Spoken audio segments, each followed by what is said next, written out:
Pourquoi les blessures du passé persistent et comment faire pour avancer?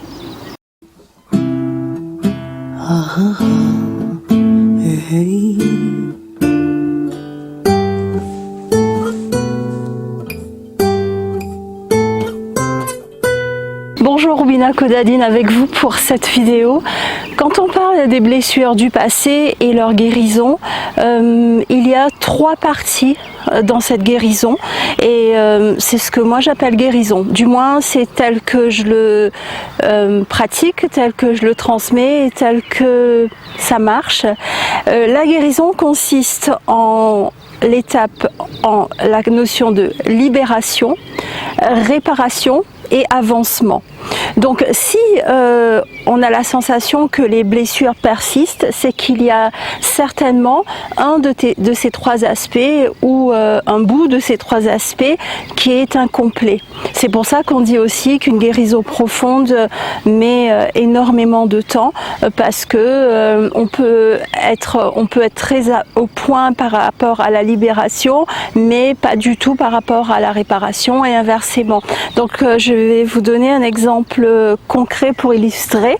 Je vais prendre une personne que j'accompagne en ce moment et pour elle, les grands traumatismes se trouvent autour des carences qu'elle a connues dans le passé. Des carences affectives, mais pas que affectives, hein. Elle a aussi d'autres traumatismes. Donc, pour ce qui est de la libération, on fait tout un travail au niveau des émotions qui n'ont pas été exprimées. Donc, on fait un travail pendant le temps des accompagnements et elle aussi, elle participe à ces aspects de libération. Je ne vais pas entrer dans comment et tout ça, ce n'est pas le thème de la vidéo, mais en tout cas, vous pouvez aller voir sur mon site comment je travaille. Mais en tout cas, la partie de la libération émotionnelle, c'est très important. Donc si on fait ça, et aussi en fait on va réparer. Donc par rapport à elle par exemple, c'est l'histoire des carences, donc ce qui a manqué au travers des soins que je lui fais et aussi comment je lui explique aussi comment elle peut le faire dans son quotidien. Il y a un travail de réparation qui se fait. La 3e partie, c'est l'avancement. L'avancement, ça veut dire que si ces traumatismes ont créé des schémas répétitifs, par exemple, hein, notamment par exemple pour elle, ça se reflète beaucoup dans sa vie amoureuse. Donc si en même temps en faisant un travail de libération, un travail de réparation, pour ce qui est de l'avancement, si même si elle se sent mieux dans sa peau, elle va quand même retourner dans des schémas d'avant, c'est sûr que elle n'avance pas. Donc, par exemple, auparavant, c'était plus fort qu'elle. Elle n'arrivait pas à ne pas aller vers des relations catastrophiques, par exemple. Mais maintenant qu'elle va mieux, elle a la possibilité de ne pas le faire, mais de temps en temps, elle a du mal à prendre vraiment la décision de ne pas entamer des relations catastrophiques et du coup de ne pas réactiver les blessures qu'elle a eues par rapport à ces traumatismes.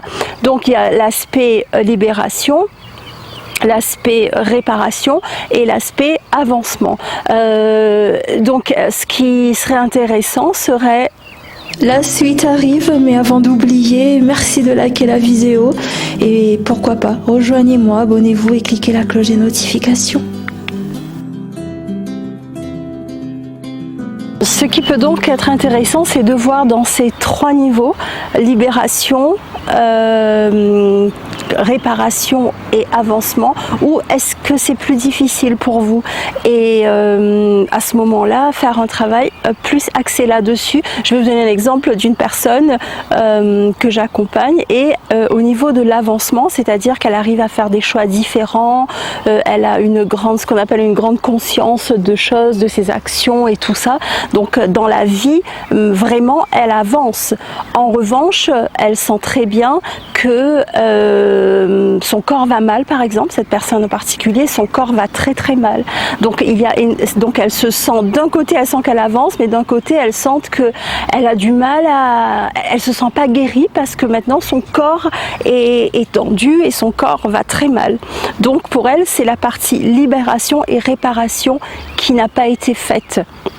Donc à vous de regarder lequel de ces trois aspects n'est pas fait, et si vous voulez voir un peu plus où vous en êtes sur votre guérison, il y a la vidéo qui va apparaître sur quels sont les signes d'une guérison et combien de temps ça met et tout ça, la vidéo qui me remplace là maintenant.